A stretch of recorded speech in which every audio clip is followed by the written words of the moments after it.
Hello again, I'm Bob Colt, and we're continuing our conversations in Charlotte Public Schools. Erin Turner is with me. Erin? Hi. Rachel's Challenge. What is it? Rachel's Challenge is an organization that was started by Rachel Scott's parents, her father and her stepmother, after the Columbine shooting in 1999. She was the first student that was killed there, and after that event, her parents wanted to do something positive from that tragedy. And what they did is they created this organization. It's a national organization. They go to different schools to help promote basically nonviolence, to stop bullying. The biggest thing is compassion and kindness is what they're trying to get through to students. And so how do they do that? Usually it's a process. The first year the schools have presenters come in to tell Rachel's story, to get to know her. The students sign a banner to support Rachel's Challenge and that they're agreeing to help support this and to help stop bullying in their schools. And then every year it gets a little bit more in depth. This past month in September we had Chain Reaction Day, which was basically our highest point so far through this process.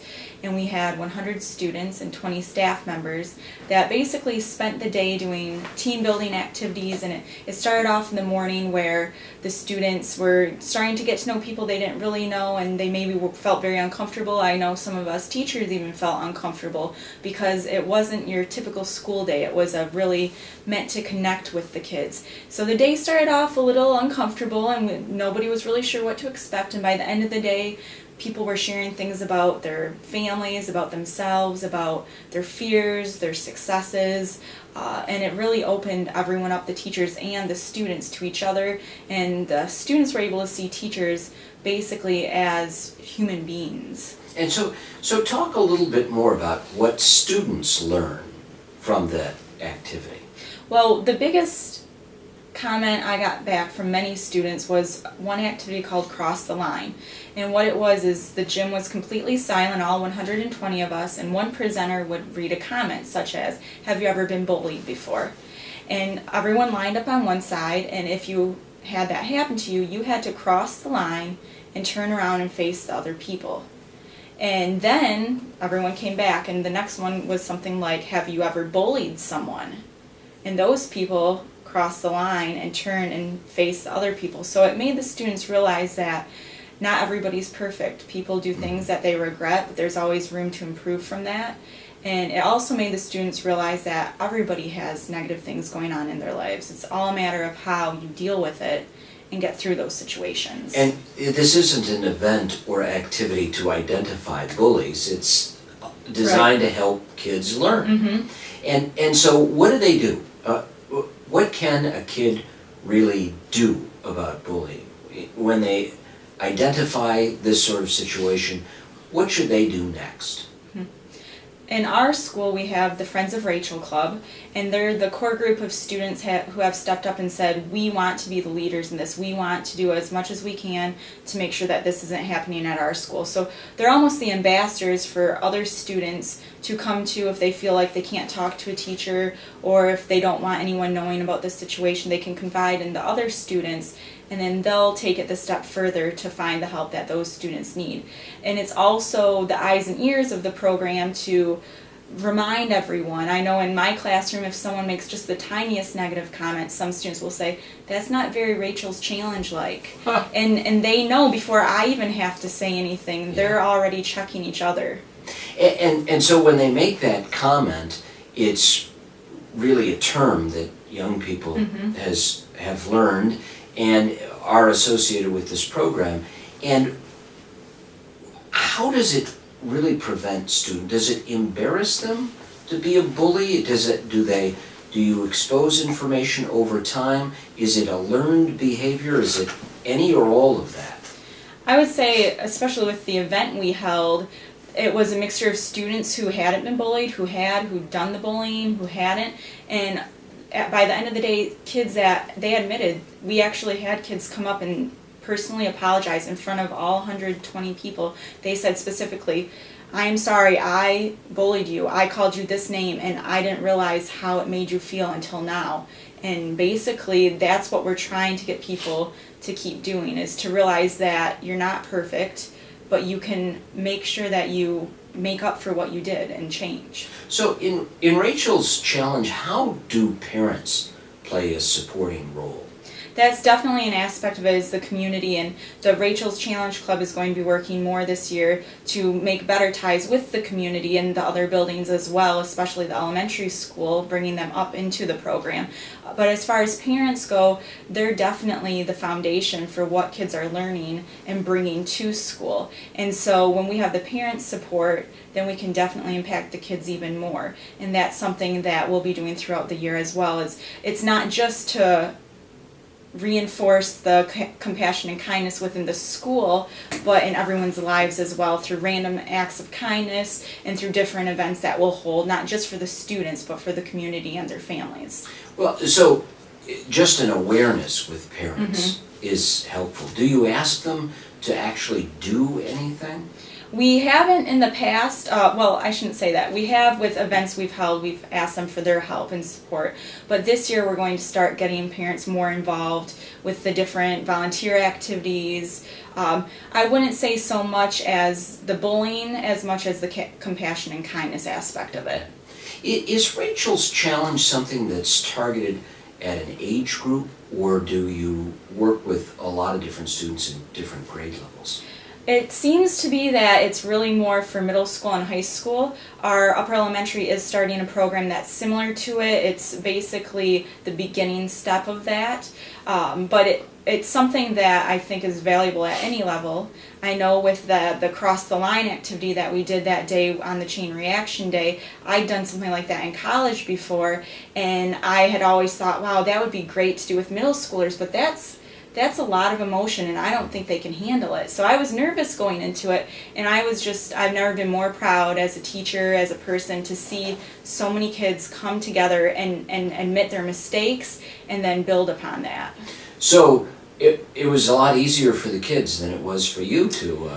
Well, you know, the teachers, I will admit, there were many of us who were very emotional that day, and that was, as the teachers, it was very hard to let our guard down. And I even had some kids say to me, you know, you don't get emotional in class like that. I said, no, I have to be the rock. I have to be the one that holds everything together for us. So it was interesting for them to see that teachers do have problems, but we don't let it come into our classroom and affect us that the way some students do, because we're older. We know how to handle things a little differently. Yeah, and so how do you handle things differently? If you're a teacher in Charlotte Public Schools and you see a bullying situation or you're aware of it, what kind of advice do you offer teachers for an intervention? I would say one thing I've learned from being a teacher is that it helps to communicate with the other teachers that are involved in that child's education, because you can see a kid in different atmospheres, whether it's who that person's around, that sometimes they're a totally different person based on the kids that they're with, and I think that's part of being in middle school, is figuring out where you fit. So I think the biggest thing is make sure that you see all sides of it so you can get the most information to make sure that you're passing on the information to, whether it be the student, the parents, the principal, whoever's next in line to be involved in the process. Is the bullying or the challenges that Rachel's challenge takes up, is it really focused on young boys, or are girls also? It's pretty much everybody, and when I think of it, I don't really think of the major bullying events, at least what I see in our school. I think of more of the little things that kids don't think of as bullying, just the little nicknames here and there that they're kids, they say those things. But they don't realize that over time, with multiple people saying those things, it really does affect the children. And I think that's something that I know a lot of us teachers are working hard to, not so much the major events, but starting also with the smaller events that lead to those major events. And so what other activities do you do in Rachel's challenge? I mean, Across the Line is probably a great example, but you must be doing 100 different things. We have a major program every year, and it has a different catchphrase to it, and the kids earn different items. One year we did chain links, because the whole point is to start a chain reaction. So if you were caught doing something positive, helping someone out, or basically standing up for somebody, doing the right thing, a teacher or a student could write your name on a chain link, and then you'd be submitted into a drawing for different prizes and rewards. But then the goal at the end of the year was to combine all these chain links to see how much kindness was passed on throughout the school year. So that's something every year. We're working still this year to figure out what our theme's going to be, but we were thinking that walk the line or cross the line might be something because it had such an impact this year. But the main thing is that it's part of our positive behavior system at our school. But then we're also going to be doing random acts of kindness. So I'm sure many people know what those are. If you go through McDonald's and someone buys your meal for you, you have no clue who they are. They just randomly did it, and you're supposed to pass that on to someone else. So the kids will be doing little things like that anonymously throughout the school year for each other, for the staff members. We're looking into doing a program where the kids go into the elementaries and do skits and different things to show how they should be behaving and treating each other. So we have a lot of great ideas, and we're finally starting to roll on those. Yeah, and so what's the future for Rachel's Challenge? Hopefully, well, we're looking to hopefully continue this chain reaction day every year as sort of an orientation for the kids that come into the middle school who haven't been exposed to Rachel's Challenge yet. So then we'll have the 8th graders who have already gone through it, and then the 7th graders will go through it, and that will be the catalyst to start the year for them. The PTO funded it this year, so we're hoping that there will be funding in the following years for that. But basically, we hope to grow the club to have more members. We hope to basically see a change in the culture of the schools throughout the years, and the kids have seen a change. Little by little, it's growing each year. How do you get more kids involved? Is that even possible? It's tough. The biggest thing that detracts from it would be that there's so many clubs at the middle school, there's different sports, and they just can't do all of it. I've had so many kids that they took permission slips and realized I can't make it those days because I have sports or I'm already in a different club. So that's the biggest thing we have to try and get around. It might be something where maybe someday we can offer different days, multiple days a week. As of right now, we meet twice a month. But even if the kids aren't in the club, they're still encouraged to participate in the different events that we'll sponsor throughout the year. Sure, and it's a great exposure for all the students in Charlotte Public Schools, but is there a strategy to expand it or really have this shared knowledge about bullying or other activities that the club would be involved with? Is there a way that you can say, okay, next year we're going to do this?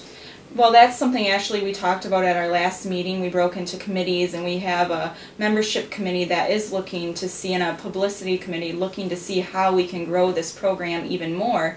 And so we're hoping that through the different events, what I've noticed with the events, the biggest thing is just having that connection with the kids having the connection with each other, that realizing that everybody goes through these things and we can all get through them. So we need more events, I think, that expose the kids to those life-changing ideas. How do you sit back and really evaluate whether or not you're being effective?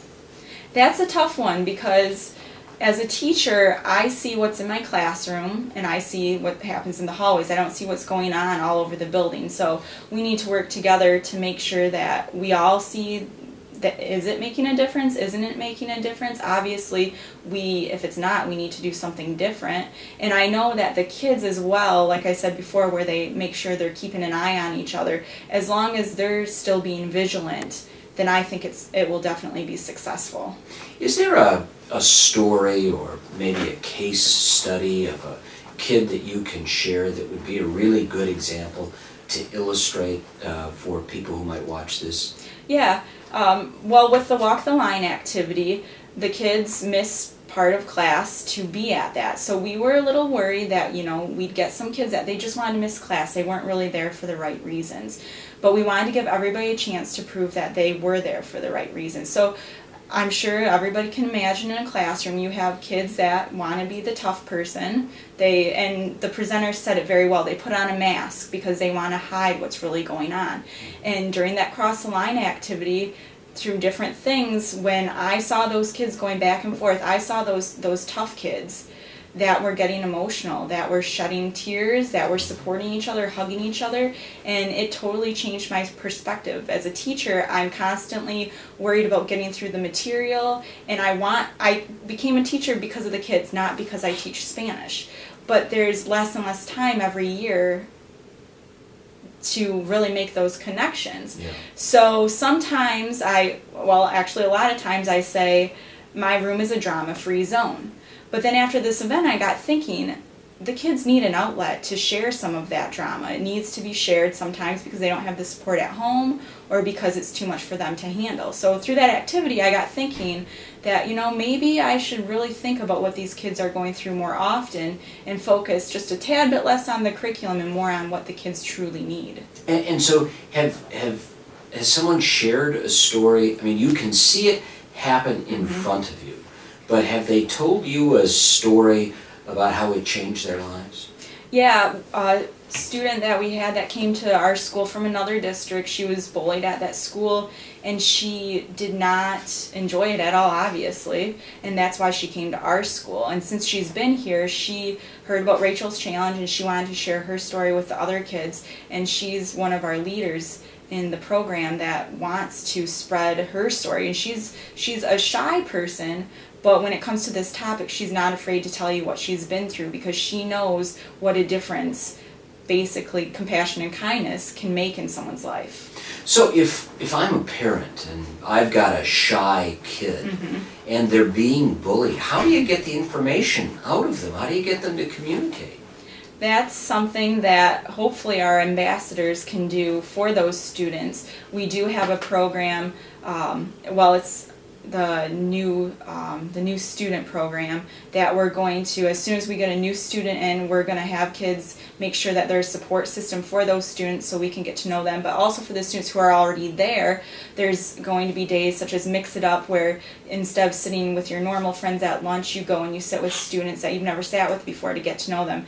And I think the biggest thing with getting that information out of the students, besides everyone around noticing things, is because sometimes you can't notice those things, they keep them inside, is to just really break down the walls and let the kids feel comfortable with you. And eventually, it may take a little while, but eventually they'll share something with you.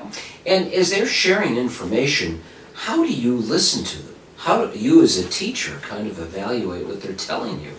During that day, we learned a lot about how to deal with situations like that because most of us are not registered or licensed counselors, so we haven't had to deal with things like that before. And I've realized the biggest thing is just listen. They don't need you to give them an answer right away. Some of them just want somebody to listen to. And I've also found that it helps if I let them realize what I've gone through, because then they don't feel so vulnerable that they're opening up and I'm not giving anything back. So I think it's a good combination of just listening very carefully and waiting for them to finish, and then let them know that they're not the only ones that have been through that before. Yeah, there's a shared experience. And so they feel better about that. And so as you listen to them talk, are there flags, are there warning signs, are there something that you look for in particular? Not necessarily. Sometimes the kids may have just been called a name and it was just one isolated instance, but that could still hurt them very badly. Or it could be an ongoing case where it's been happening from multiple sources, multiple kids. It could be something at home that they're dealing with. It might not even be that it's in school. It could be outside of school also. So it's a very different situation with every single kid, really. Obviously, you have a natural instinct when someone's talking to you and you can tell that they're upset or that something's wrong, or you can tell that maybe they aren't telling me everything. Maybe there's something more to the story. And so when they actually give you more information, how do you process it? Or if they're sharing information with others about being bullied, it must be really difficult to make a determination with all of these different stories, with all of these different circumstances, how you act or react to what a student would share with you.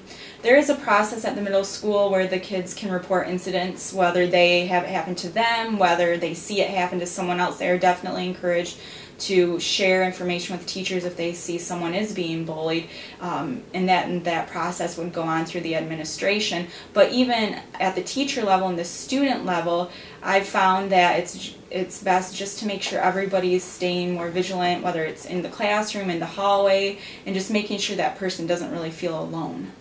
In the end, this Rachel's Challenge is as much a learning experience as any other club or activity would be in the school system. Definitely. That chain reaction day, although we weren't in class, it was the most rewarding day I've ever had as a teacher. And I think a lot of the kids felt that way too. Well, that's great, and great to have you tell us the story. Thank you. Appreciate it.